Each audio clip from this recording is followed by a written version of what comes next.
when you were growing up, was insurance always what you wanted to do? No. Oh, absolutely not. And I think, to be honest, John, if many people you ask that question answer yes, I'd question their real honesty. Yeah. Um, no, I fell into it by chance, which I think is what many people did. I did atrociously at school because I was far more interested looking out the window, watching a ball bouncing and that sort of thing. I should have done a lot better. Uh, my passion still remains to some extent would have been hotel management. Um, but there is a link because that's service driven, and so my sort of passion for that is what drives our business. Where you can have a, you know, ultimately people want service, they want to be looked after.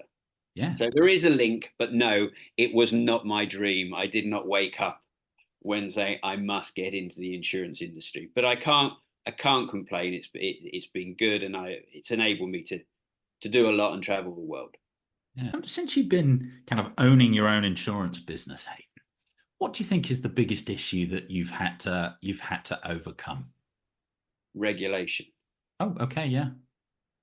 regulation. I get the reason for regulation, but I do question a lot of the time what the regulators think they're trying to find out from the additional queries that they put to us, and the volume of work that they're giving brokers. Um, Small businesses, of which we are one, is Yeah. supposed to be being encouraged.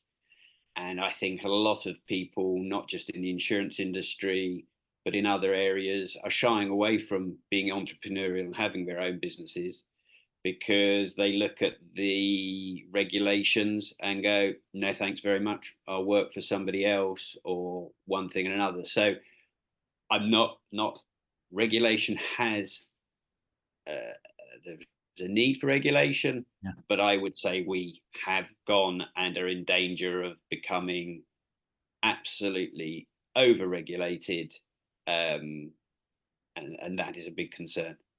Yeah. I mean, if it's in a position where it's stifling the industry, then that has to I, be a concern, like you say. I think stifling is a very good word. Um, and the problem with regulation is nobody wants to challenge regulators. And therefore, when you do, or you ask an insurance company to challenge why they're being asked to cover that, but to get that information from a regular, oh no, we don't. Well, they've asked for it.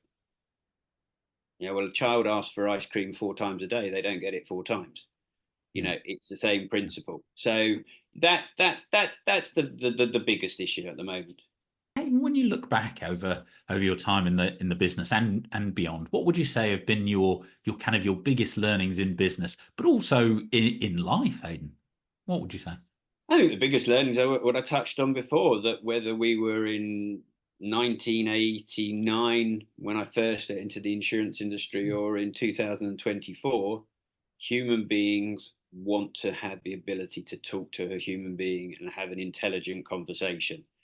Um, and they want what they are paying for. We receive our commission from the premium, and within that, they expect us to look after their needs. That hasn't changed. Lloyd's has been going insurance 3, 4, nearly 400 years. Nothing's changed. Whether you go, as I say, whether you walk into a sandwich shop, you know what you want. I'd like a sandwich. I'd like it served to me nicely, and you pay your money. So I think that would be a major part of your question.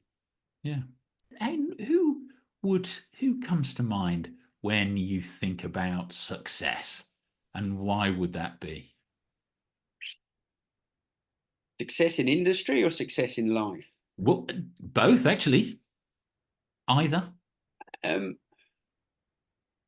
I think success. I mean, ultimately, businesses get up in the morning because they have a requirement to make profit, because they have a Yeah. requirement to be able to pay their staff, etc., etc. Of course, that can be looked at as success. I, you can't not say that, but would I view it? I think, what do I view as success? I think success is when the people who work for you keep coming back Monday to Friday and pretty happy about that situation. Yeah. I think success could be the fact that you have clients who remain with you for many years. That there could be a big client, a small client. I think that can be deemed as success. Um, yeah, I mean, it's a hard one because, as I say, of course, businesses need to make money, but I'm not convinced that that means you're successful. But is there somebody that you follow or you look up to who you would say is successful? Yeah, I mean, I wouldn't say I'm somebody who particularly looks up to people specifically. I'll be honest, it's probably not best for this of what you do. I've not gone down the mentor route, or you know, etc. I know a lot of people who have, and it's benefited them. Um, there's certain there's somebody who I looked up to because he was a phenomenal salesman, and I Yeah. learned a lot from him. He was Yeah. an atrocious businessman, Yeah. and if I was ever like kidnapped and I needed someone to tell the kidnapper to let me release, there's only one man who I would go to and say, because he'd get you freed. But he was a successful salesman, but he wanted to be a businessman, and the two things didn't go together. Yeah. Our industry is not a Wall Street, you know, I forget the character's name, one who made the money, and can't remember the name, will come to me. You know, insurance is about renewals, it's about repetition, and it's Yeah. about doing the same thing every 12 months because clients renew. You're always on that. So that's great for a business because you know that if you hopefully do what you're required to do, you'll retain that business and you can then grow again. But it also means you're exposed every 12 months as well to competition. Yeah. But it just goes back to what you say, that if you're giving your clients a great service, then they're going to come back to you. Oh, And you that's hope how so. business works. Gordon Gekko is who I was thinking Ah, about. okay. Yeah. Sorry, it came to me.